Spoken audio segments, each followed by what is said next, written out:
मुख्यमंत्री ने सहायक आचार्यों को सौंपा नियुक्ति पत्र। शिक्षित समाज को बताया विकसित राज्य का आधार। शिक्षकों के लिए अनिवार्य सतत क्षमता विकास कार्यक्रम की शुरुआत।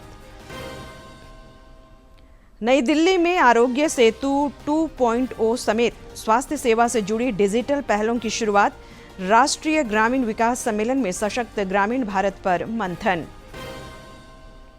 मुख्य निर्वाचन पदाधिकारी ने धनबाद में एसआईआर प्रक्रिया का लिया जायजा। कहा, फर्जी दस्तावेज के जरिए नाम जुड़वाने वालों पर होगी कार्रवाई। कल से एसआईआर का दूसरा सत्र। और रांची समेत विभिन्न जिलों में प्रभु जगन्नाथ की स्नान यात्रा संपन्न। एकांतवास के बाद 15 जुलाई को नेत्रदान के बाद देंगे दर्शन। 16 को निकलेगी रथ यात्रा।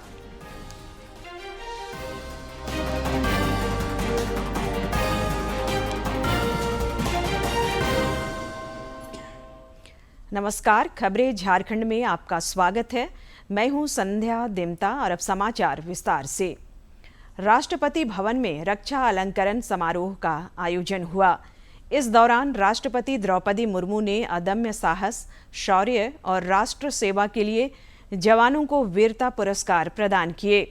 रक्षा अलंकरण समारोह के दौरान उपराष्ट्रपति सीपी राधाकृष्णन, रक्षा मंत्री राजनाथ सिंह और रक्षा राज्य मंत्री संजय सेठ समेत कई गणमान्य लोग मौजूद रहे। इस महीने की 8 तारीख को समारोह का पहला चरण आयोजित हुआ था, जिसमें कीर्ति चक्र, वीर चक्र और शौर्य चक्र समेत कई वीरता पदक प्रदान किए गए थे। सिंह डडवाल सेना मेडल, विशिष्ट सेवा medal.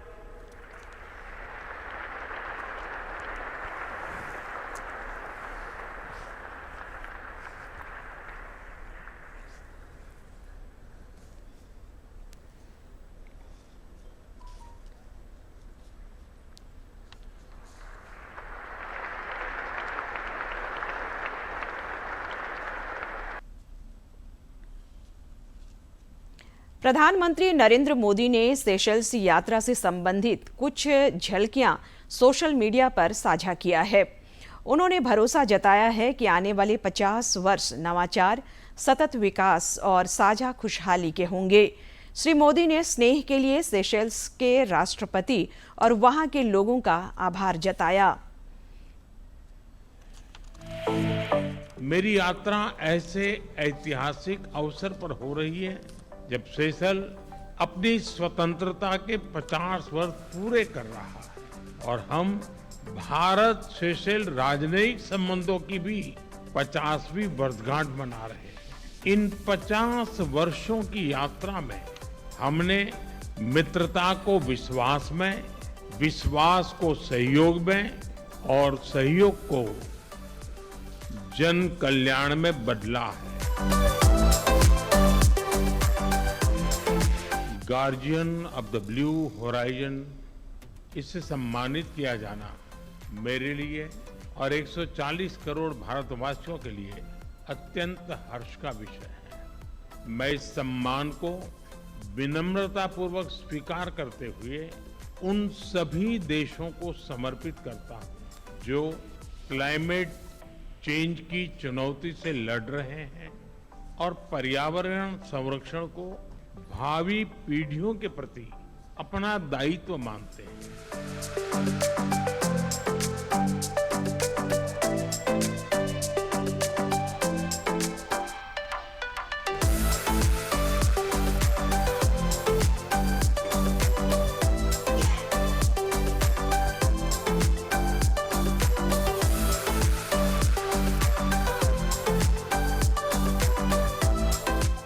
The Indian Ocean does not separate India and Seychelles. It connects us. That is why we meet not as a stranger, we meet as old friends.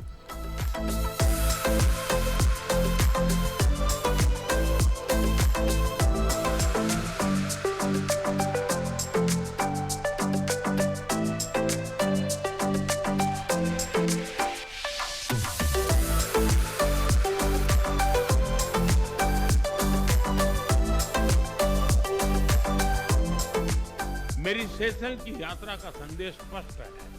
Bharat ऐसे हिंद महासागर की कल्पना करता है जहां समुद्री सुरक्षा के साथ आर्थिक समृद्धि भी बढ़े, जहां हमारी साझेदारी आकार नहीं, आपसी सम्मान और विश्वास पर आधारित हो, और जहां हम हर देश के पास पास नहीं, साथ साथ चले। Our vision is to make Indian Ocean into an ocean of opportunity.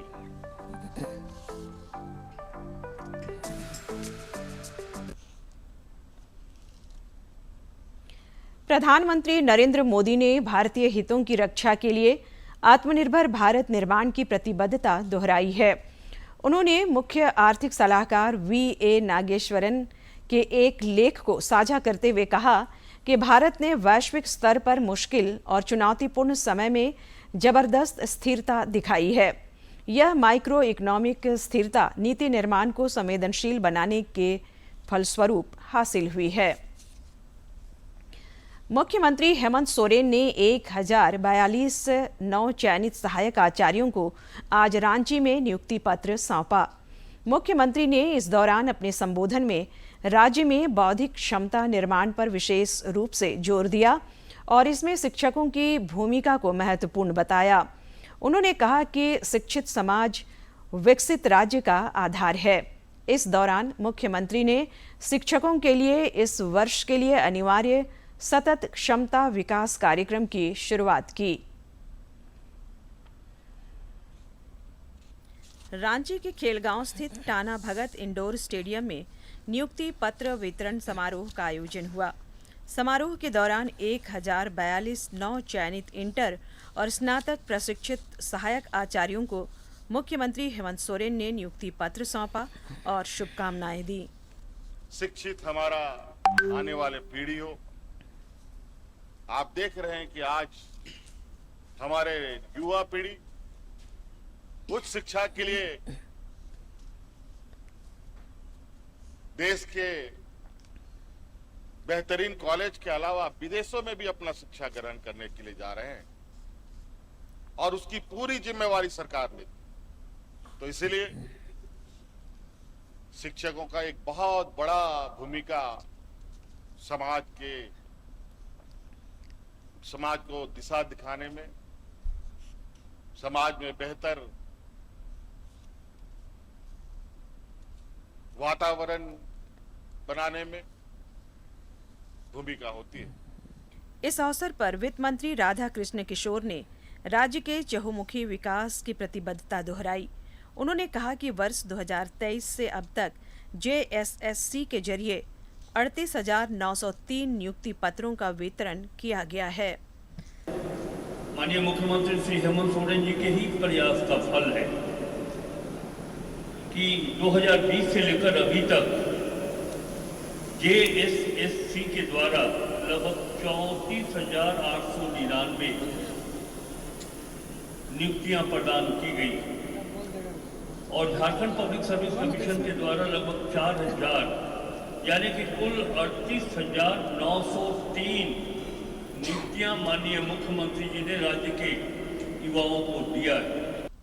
नियुक्ति पत्र प्राप्त करने वाले अभ्यर्थी बेहद खुश नजर आए और उन्होंने सरकार के प्रति आभार व्यक्त किया। नियुक्ति पत्र पाकर तो बहुत अच्छा लगा। लंबे 10 वर्षों के संघर्ष के बाद आज पूर्णतया नियुक्ति पत्र हमें प्राप्त हुआ है और इसके लिए हम हेमंत सरकार और सारे शिक्षा विभाग के सभी पदाधिकारी को मैं धन्यवाद देना चाहती हूँ। पत्र पाकर आज मैं बहुत ही खुश हूँ। हम लोग बहुत साल से इसके लिए प्रतीक्षा कर रहे हैं, अंततः हमें आज नियुक्ति पत्र मिल गया, इसकी बहुत खुशी है हमें। मैं 6 to 8 मैथ साइंस में मेरा चयन हुआ है और मैं नियुक्ति पाकर बहुत खुश हूँ। मैं ये नियुक्ति पत्र पाकर बहुत खुश हूँ। ये मेरे जीवन के संघर्ष का परिणाम का फल है। नवनियुक्त शिक्षकों के हाथों में नियुक्ति पत्र पहुंचने के साथ ही राज्य के सरकारी स्कूलों में शिक्षकों की कमी दूर होने की उम्मीद है। इससे राज्य की शिक्षा व्यवस्था सुदृढ़ होगी। रांची से सरिता की रिपोर्ट। इधर प्रदेश भाजपा ने रोजगार के फ्रंट पर राज्य सरकार को विफल बताया है। पार्टी के प्रदेश प्रवक्ता प्रतुल नाथ शाहदेव ने कहा कि राज्य सरकार जिस 1000 नियुक्तियों का उत्सव मना रही है, दरअसल वो 50,000 रिक्त शिक्षक पदों का मात्र 2% है। झारखंड में अभी भी 98% पद खाली पड़े हैं। यह कोई उपलब्धि नहीं बल्कि सरकार की विफलता का प्रमाण है। श्री शाहदेव ने आरोप लगाया कि राज्य सरकार शिक्षा व्यवस्था को मजबूत करने के बजाय फोटो सेशन और प्रचार की राजनीति कर रही है। नेता प्रतिपक्ष बाबूलाल मरांडी ने अवैध खनन पर फिर राज्य सरकार पर निशाना साधा है। उन्होंने आज सोशल मीडिया पोस्ट के जरिए आरोप लगाया कि साहेबगंज के बड़हरवा क्षेत्र में लगभग 10 एकड़ क्षेत्र में फिर से अवैध खनन हो रहा है। श्री मरांडी ने बताया कि उन्हें इस संबंध में कार्यकर्ताओं ने एक वीडियो भी उपलब्ध कराया है। नेता प्रतिपक्ष ने आरोप लगाया कि पिछले 7 वर्षों में खदानों की नीलामी प्रक्रिया और खनन प्रबंधन को शिथिल कर सत्ता शीर्ष में बैठे लोग राज्य के प्राकृतिक संसाधनों को करीबियों के माध्यम से लूट रहे हैं। श्री मरांडी ने ईडी और सीबीआई से ताजा मामले का संज्ञान लेते हुए शीघ्र कार्रवाई का आग्रह किया है। प्रदेश भाजपा अध्यक्ष आदित्य प्रसाद साहू ने विधि व्यवस्था के मुद्दे पर राज्य सरकार को घेरा है। उन्होंने आरोप लगाया कि राज्य में महिलाएं सुरक्षित नहीं हैं और कानून व्यवस्था पूरी तरह चरमरा गई है। बेटी बहनों के साथ अन्याय और अत्याचार हो रहा है, कौन देखेगा? कोई देखने वाले इस राज्य में नहीं है। इस राज्य का लॉ एंड ऑर्डर ध्वस्त है। लोगों के जमीन लूटे जा रहे हैं, घूस करके विशेष करके आदिवासी समाज के की संपत्ति को लूटी जा रही है। चौतरफा इस राज्य का गिरावट हुआ है। विकास के कार्य आप लातेहार में घूम के देख लीजिए, किसी गांव में जाके पूछिए तो एक काम भी राज्य सरकार के द्वारा पिछले 6 वर्षों में नहीं किया गया। केंद्रीय स्वास्थ्य मंत्री जेपी नड्डा ने आज नई दिल्ली में आरोग्य सेतु 2.0 और ई सुश्रुत क्लिनिक समेत स्वास्थ्य सेवा से जुड़ी विभिन्न डिजिटल पहलों की शुरुआत की। आरोग्य सेतु 2.0 से कई तरह की सेवाएं मिल सकेंगी। इससे आयुष्मान भारत हेल्थ अकाउंट बनाया जा सकेगा। मेडिकल रिकॉर्ड, अस्पताल और चिकित्सक से परामर्श की सेवाएं एक ही जगह मरीज के पास उपलब्ध रहेंगी। यह पर्सनल हेल्थ रिकॉर्ड के लिए एक मजबूत प्लेटफॉर्म बनेगा। इन पहलों की शुरुआत करते हुए श्री नड्डा ने कहा कि प्रधानमंत्री नरेंद्र मोदी के नेतृत्व में देश में स्वास्थ्य सेवा के क्षेत्र में बड़ा बदलाव आया है। Digital health companion, single platform citizen, all health records in one app, all access to the government health facilities, and receive the AI-powered health insights also, experience seamless digital healthcare. All this has been brought in this application. केंद्रीय मंत्री शिवराज सिंह चौहान ने आज नई दिल्ली के पूसा में आयोजित 2 दिवसीय राष्ट्रीय ग्रामीण विकास सम्मेलन को संबोधित किया। केंद्रीय मंत्री ने अपने संबोधन में बताया कि 1 जुलाई से विकसित भारत जी राम जी योजना देश भर में लागू होगी। श्री चौहान ने आवास योजना की चर्चा करते हुए सभी से यह सुनिश्चित करने का आग्रह किया कि इससे कोई पात्र व्यक्ति ना छूटे। और सर्वे में आप सब लोग जानते हैं, हमने कई नियमों को शिथिल किया। अब हर एक राज्य में लाखों जो हितग्राही है उनके नाम सर्वे में आए। आपको अब उसका फिजिकल वेरिफिकेशन करना है और फिजिकल वेरिफिकेशन करके पात्र लाभार्थियों की सूची बनानी है।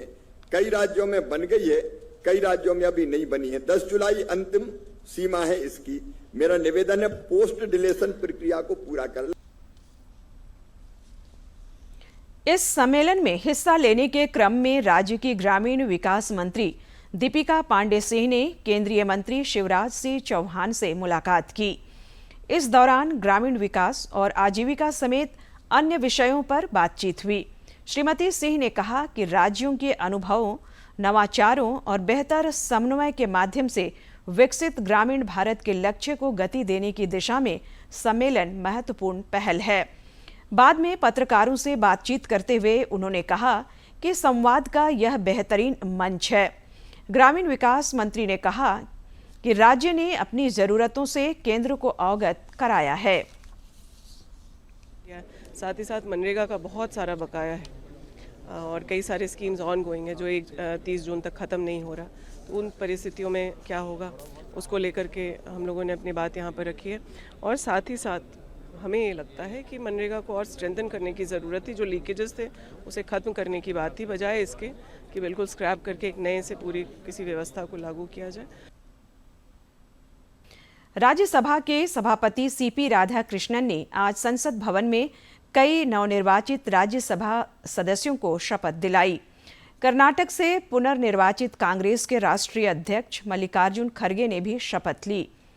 आज श्री खड़गे के अलावा 7 सांसदों ने राज्यसभा सदस्य के रूप में शपथ ली।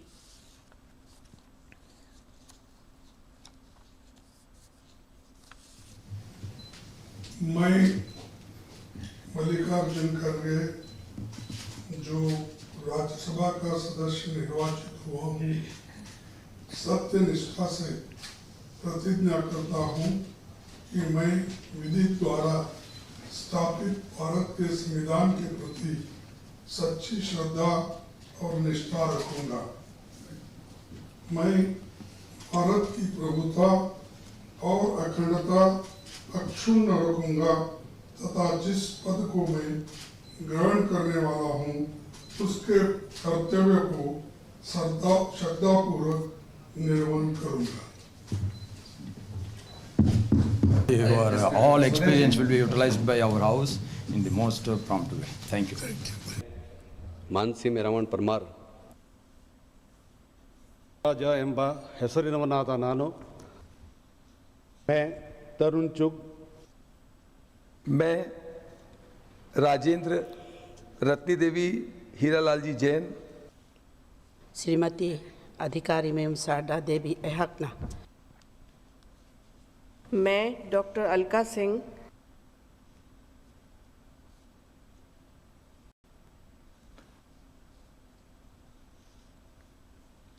राज्य भर के ईवीएम वेयरहाउस की आज त्रैमासिक समीक्षा हुई।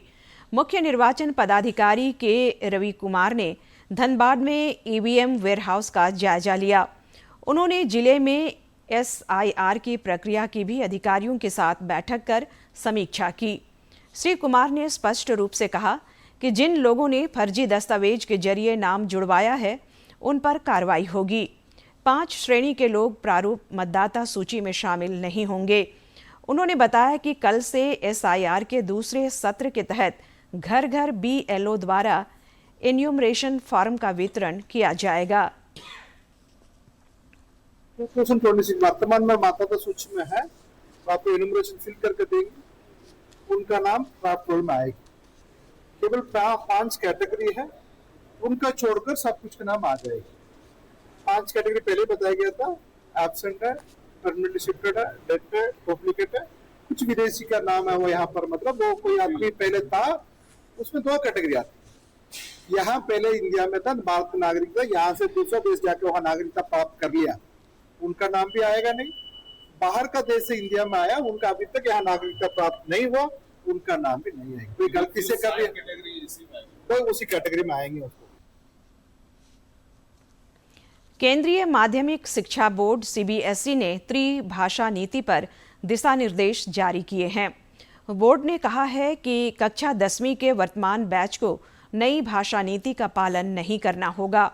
कक्षा 7वीं, 8वीं और 9वीं में अध्ययनरत विद्यार्थियों को भी कक्षा 10वीं में पहुंचने पर तीसरी भाषा में बोर्ड परीक्षा देने की आवश्यकता नहीं होगी।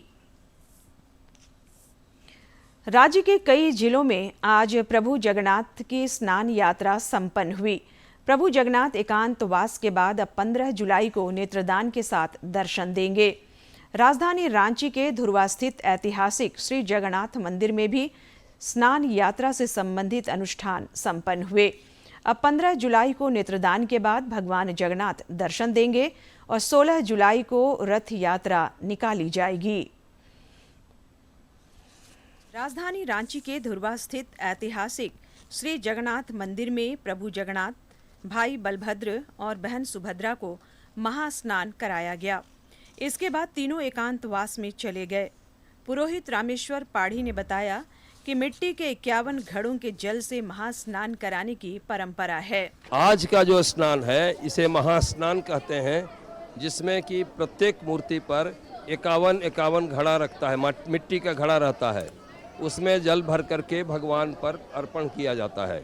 इस जगन्नाथ मंदिर का निर्माण वर्ष 1691 में ओडिशा के पुरी की तर्ज पर एनीनाथ शाहदेव ने कराया था। उनके वंशज और जगन्नाथपुर मंदिर न्यास समिति के उपाध्यक्ष ठाकुर सुधांशु नाथ शाहदेव ने मंदिर निर्माण के इतिहास से अवगत कराया। पुरी की परिपाटी में भारत में दूसरा स्थान झारखंड में 1691 में ठाकुर एनीनाथ शाहदेव ने इस मंदिर को उत्कल परगना में बनाया था और उत्कल की परिपाटी में यहाँ की व्यवस्थाएं स्थापित की थी। उत्कल के पुजारियों को यहाँ रखा गया। भगवान की पूरी परंपरा और जो वैधानिक विधि विधान है वो पूरी से समतुल्य है। ज्येष्ठ पूर्णिमा के अवसर पर श्रद्धालुओं ने भगवान की पूजा अर्चना कर प्रसाद ग्रहण किया। समिति के सदस्य कमल ठाकुर ने बताया कि सामान्य दिनों में सुबह के समय सूजी का हलवा, दोपहर में चावल दाल सब्जी और शाम के समय चावल का छिलका भोग लगता है। वहीं विशेष अवसर पर विशेष व्यंजनों का प्रचलन है। प्रसाद जो है सुबह में भगवान को सूजी का हलवा बनता है, घी में वो चढ़ाया जाता है। दोपहर में भगवान का भोग होता है, प्रसाद होता है, चावल दाल सब्जी भगवान का प्रसाद होता है। और शाम में चावल का ही छिलका बनता है। यहाँ का परंपरा है, शाम में चावल का छिलका, और जो भक्त ले आते हैं वो प्रसाद तो लड्डू चढ़ाते हैं, पेड़ा चढ़ाते हैं, केला सेव जो चढ़ाते हैं वो चढ़ता है।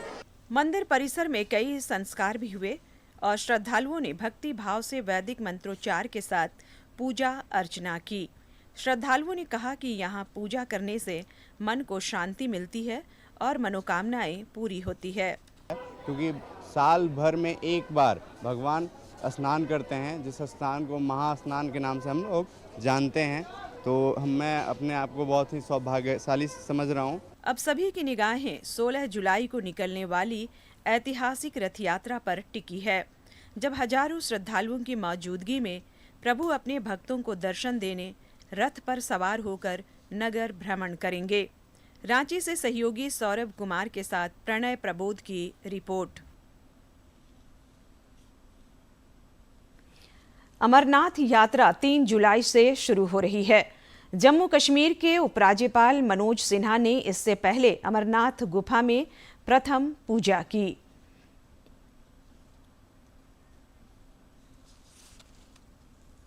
पवित्र वादियों में बाबा बर्फानी के जयकारों की गूंज सुनाई देने लगी है। आने वाले दिनों में शुरू होने जा रही अमरनाथ यात्रा को लेकर जम्मू कश्मीर में आध्यात्मिक माहौल पूरी तरह से सज चुका है और तैयारियों का सिलसिला अंतिम चरण में पहुंच गया है। इस पवित्र अवसर से पहले आपको बता दें, जम्मू कश्मीर के उपराज्यपाल मनोज सिन्हा ने सोमवार को अमरनाथ गुफा में प्रथम पूजा संपन्न की, जिसके साथ वार्षिक अमरनाथ यात्रा की औपचारिक शुरुआत मानी गई। इस अवसर पर उन्होंने बाबा बर्फानी के दर्शन कर देश की शांति, समृद्धि, स्वास्थ्य और सभी नागरिकों की भलाई के लिए प्रार्थना की। श्री अमरनाथ जी श्राइन बोर्ड द्वारा जारी प्रेस विज्ञप्ति के अनुसार उपराज्यपाल ने सभी श्रद्धालुओं को इस पवित्र यात्रा में बड़ी संख्या में शामिल होने का आमंत्रण दिया है। उन्होंने कहा कि प्रशासन, सेना, पुलिस, सुरक्षा बल और स्वयंसेवक मिलकर पूरी समन्वित व्यवस्था में कार्य कर रहे हैं ताकि यात्रियों को सुरक्षित, सुगम और यादगार अनुभव मिल सके। यात्रा 3 जुलाई 2026 से शुरू होकर 57 दिनों तक चलेगी और 2 प्रमुख मार्गों अनंतनाग जिले में पहलगाम मार्ग और गांदरबल जिले में बालटाल मार्ग से समान रूप से संचालित होगी। ये यात्रा 28 अगस्त 2026 को रक्षाबंधन के दिन समाप्त होगी। इसी बीच यात्रा से पहले सुरक्षा व्यवस्था को और कड़ा कर दिया गया है। आपको बता दें, केंद्रीय रिजर्व पुलिस बल यानी सीआरपीएफ, भारतीय सेना, जम्मू कश्मीर पुलिस सहित सभी सुरक्षा बल राष्ट्रीय राजमार्ग 44 पर रोड ओपनिंग पार्टियों के माध्यम से लगातार निगरानी और तलाशी अभियान चला रहे हैं ताकि यात्रा के दौरान किसी भी प्रकार की अप्रिय घटना को रोका जा सके। और प्रत्येक आरोपी 3, 4 से 5 किलोमीटर के हिस्से की बारीकी से जांच कर रही है और आसपास के क्षेत्रों की सघन तलाशी ली जा रही है। इसके साथ ही बम डिटेक्शन एंड डिस्पोजेबल स्क्वाड और डॉग स्क्वाड भी सुरक्षा जांच में शामिल है। वरिष्ठ अधिकारी लगातार जमीनी स्तर पर सुरक्षा व्यवस्था की समीक्षा कर रहे हैं और आवश्यकता अनुसार स्वयं भी निगरानी अभियान में भाग ले रहे हैं ताकि पूरी यात्रा शांतिपूर्ण और सुरक्षित तरीके से संपन्न हो सके।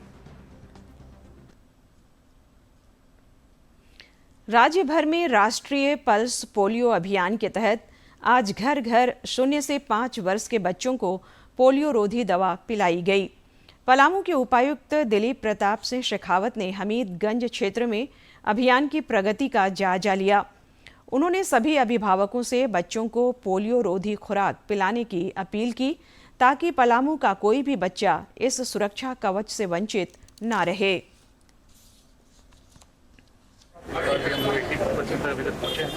और हम लोगों ने सभी को निर्देश दिए हैं कि 94% प्लस हमें अचीव करना है और मैक्सिमम कवरेज करना है और 100% की तरफ बढ़ना है। हमारे देश में पल्स पोलियो पर पोलियो की बीमारी को इरेडिकेट कर चुके, लेकिन दोबारा ना आ जाए उसके एहतियात के तौर पर पूरे देश भर में अभियान चलाया जा रहा है। उसमें हमारे ज़िले को भी जो टारगेट मिला है हम उसे अचीव करेंगे, हर बच्चे को वैक्सीनेट करेंगे और इंश्योर करेंगे कि पोलियो की बीमारी हमारे समाज में। सूचना क्रांति के दौर में भी अंधविश्वास की काली छाया अब भी लोगों के लिए परेशानी का सबब बन रही है। पलामू में चौंकाने वाली घटना सामने आई है, जहां पड़वा प्रखंड के सिक्का गांव में रहस्यमय बीमारी से 10 दिनों के भीतर एक ही परिवार के 5 लोगों की मौत हुई है। परिवार के 3 सदस्य अभी भी रिम्स में भर्ती हैं।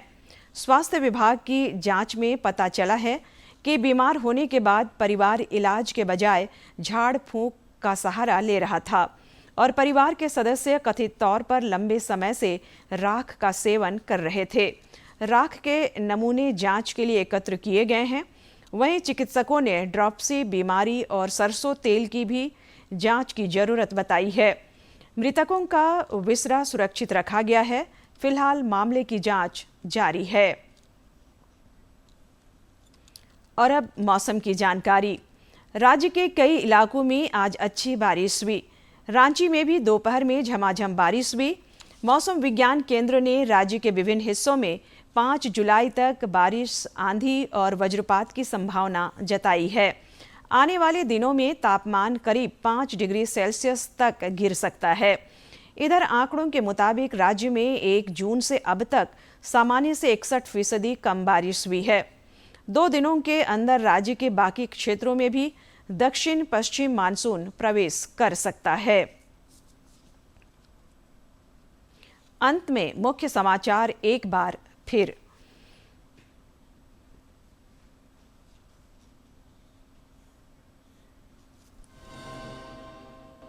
मुख्यमंत्री ने सहायक आचार्यों को सौंपा नियुक्ति पत्र। शिक्षित समाज को बताया विकसित राज्य का आधार।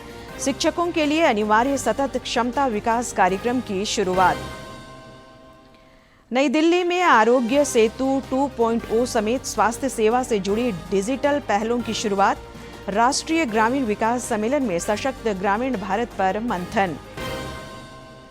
मुख्य निर्वाचन पदाधिकारी ने धनबाद में SIR प्रक्रिया का लिया जायजा। कहा, फर्जी दस्तावेज के जरिए नाम जुड़वाने वालों पर होगी कार्रवाई। कल से SIR का दूसरा सत्र। और रांची समेत विभिन्न जिलों में प्रभु जगन्नाथ की स्नान यात्रा संपन्न। एकांतवास के बाद 15 जुलाई को नेत्रदान के बाद देंगे दर्शन। 16 को निकलेगी रथ यात्रा।